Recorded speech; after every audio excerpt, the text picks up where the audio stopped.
Welcome to Practical iOS 12, Apple's newest release. In this course, you're going to be creating some really awesome projects, all built with Xcode 10 and Swift 5 by the industry's leading Swift programmer, Paul Hudson. My name is Steve DiStefano, and I'm going to guide you through these projects step by step in an easy and relaxed format that explains all the details of what you're doing so you're never lost while you're coding. I use callouts and highlighting when necessary to bring your attention to what's most important and to keep you focused on the flow of the code. The course starts off by walking you through the Swift 5 language section, and that's to help beginners get up to speed with coding in Swift 5. And if you're already an intermediate or advanced Swift coder, then you can simply skip over that part of the course and go straight to those great iOS 12 projects. And these projects are going to show you how to take advantage of all the new improvements in Core ML, ARKit, Siri shortcuts, notifications, and more. Let's take a look at what we'll be building. Project 1, that's called Brain Training.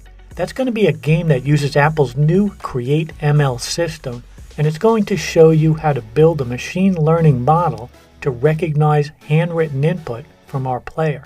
In another great project, you'll work with image recognition and train a machine learning model that can accurately distinguish different types of pictures using Core ML.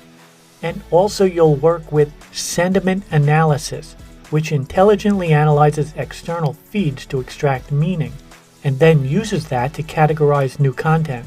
We're going to build a project using ARKit 2.0, and you'll learn how object detection and shared experiences allow us to build more interactive AR experiences. And you'll see what Siri shortcuts is all about by putting together a project that connects your app directly to the user's voice. And that will be using the all-new Siri shortcuts functionality.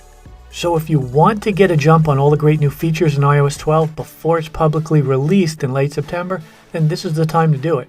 We're going to be adding a new project to the course each week until it's complete with all the projects showing off those great new iOS 12 features. So come code along with Paul and myself and create some amazing apps that you can have in the App Store before anyone else. I'll see you inside the course.